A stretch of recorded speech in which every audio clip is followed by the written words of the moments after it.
So welcome everybody. In today's video, we're going to answer, is the Fiskars one split axe really that much better than your traditional axe?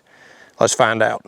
Now I will say I just discovered I had an audio issue. My microphone was not working. I've already been doing a bunch of splitting and talking to the camera.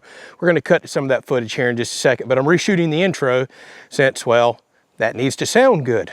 So I was watching Chris over in the wood yard. I've watched his video a few times. He seems to love these Fiskars axes, and I decided it was time to go ahead and purchase me one. So I just picked this up off of Amazon. This is the X25. It's a 28-inch axe. As you can see, I'm used to 28-inch axes. I have a couple of these, and I've had these for years and years and years. It's just the right size. I'm a relatively small person, 5'9", 5'10" on a good day, and I find a 28-inch axe is perfect. Now, I split my wood with a log splitter, but I do find myself almost every afternoon out by a campfire, splitting up pieces of wood, kindling, and occasionally I'll bring one down here with me as well. And I always carry one out when I'm cutting firewood, so I can run some wedges into the tree. So we're about to get to splitting here in just a second and see, is this new style axe right here that much better than your old traditional style axe? It's time to replace the handles on these. Figured instead of doing that, I'll go ahead and invest in a new one. Now, a lot of you are probably familiar with these Fiskars axes. They have, I guess, some kind of poly or fiberglass handle, and they come with a lifetime guarantee. They claim if you break this handle, you snap a picture, send it back, you get a new axe. At least that's what I'm hearing. Hopefully, we don't find that out anytime soon. Now, if you're not familiar with them, you can see the splitting head is completely different. This is almost a flared out maul type head. That's probably what pops the wood apart so good. And this is more of your thin, traditional chopping head right here. The other thing worth mentioning, the weight, the balance is so different. I'm just going to take me a little bit of getting used to this. All the weight is in the head. I mean, it's balanced so far forward. Whereas my traditional axe, well, it's a little more balanced, not toward the middle, but you know what I mean. There's not quite as much in the head because you have all the weight in this wood handle. I've been swinging this forever and I'm so used to it. So I'm probably going to look a little goofy learning this, but it makes sense. You want all the weight in the head here. That's where you're going to get your speed. That's what's doing the splitting. That, along with this shape, I think is why these supposedly work so well. Let's find out. All right, this is some relatively big pieces for such short axes. Let's see here. And as I expected, bounced right off this green stuff. It's going to be tough. I might better work some edges off instead of going straight to the center of a piece this size.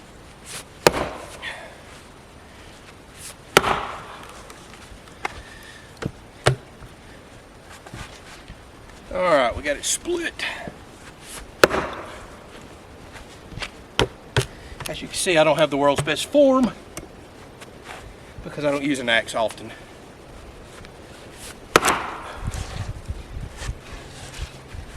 Yeah, we're gonna be here a while, aren't we?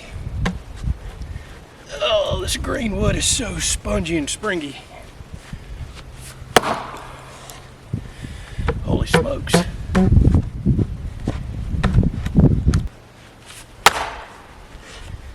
Well, I'm hitting the same spot just about every time, but this wood is not wanting to split. Man, oh man. I think we finally, look at there, finally. What's that? 10 strikes? And y'all can hear me breathing heavy already? Wow. Okay. Let's try the Fiskars. Now this already feels awkward to swing to me because again, it's so front and heavy, but that's just because I have to get used to it.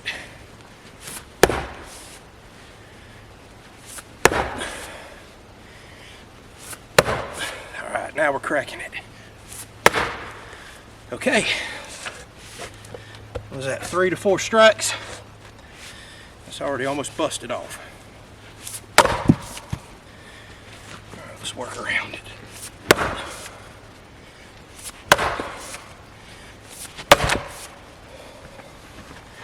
Okay. Okay, so that split easier, but we'll go back to a full piece to make for sure I didn't loosen it up with that other axe.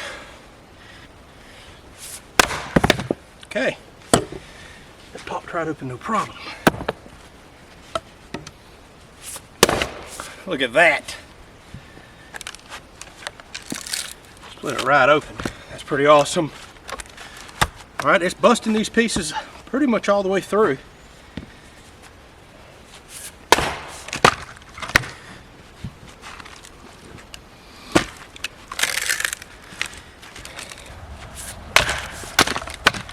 Man, oh man, when you get down to pieces this size, it's popping them no problem. Let's go back to the old axe. See if it's popping them that easy. No.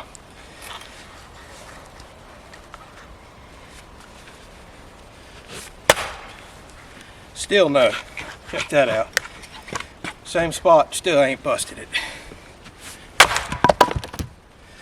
So 3 times to bust that one. Check that out.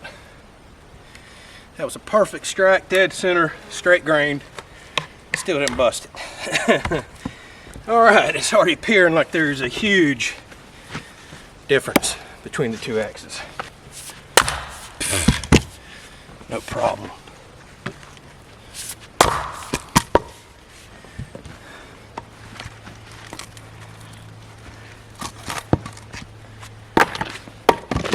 Bust up this smaller piece. This is about the size I use for cooking wood.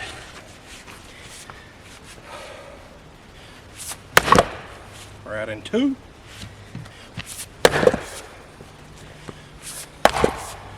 Man, this thing's busting this size up no problem.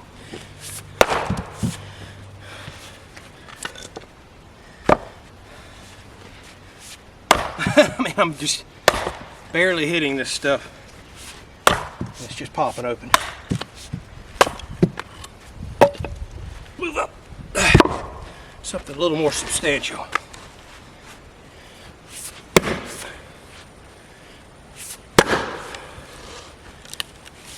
All right, very nice.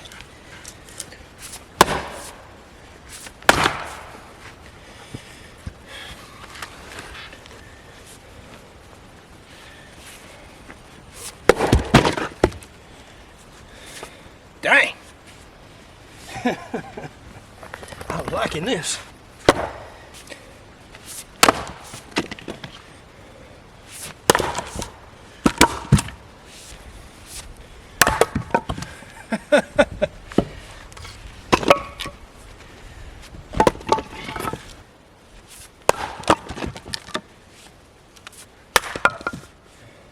Okay, y'all see how easy I'm hitting this? Now this is some straight grained oak, no doubt. But I'm just barely touching it. It's just something about the design of this head. It's just popping the stuff apart. Let's put that much pressure in this piece with my old axe. Doesn't go through. Okay, practically no pressure with the new axe. It's just right through. I can't get over how much easier it is to split wood with that new axe. I figured there'd be some difference. I didn't know it'd be that dramatic of a difference.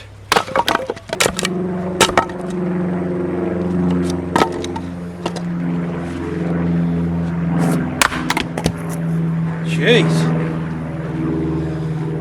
It's almost too easy. It's just crazy. I bet I could pop seasoned wood with one hand. Okay, so final thoughts on the Fiskars X. I like it. I definitely see what all the hype is about. I was using this last night around the campfire with some probably 6-month-old seasoned wood, so not completely dry by no means. It was popping those split pieces of firewood apart like nothing. While I won't call this effortless splitting, it's a night and day difference over a traditional axe. Things just want to pop apart so much easier, and it's got to be the design of this head. Now, one thing I can tell you, I'm already not crazy about. Let's use some relatively soft metal for this. I don't know if you can see, there's already a chip out of the edge of that axe. I didn't see any really bad knots or anything, so I don't know what kind of metal this is made out of. I may have to sharpen this and reprofile the tip a little more often. That's something I need to look into.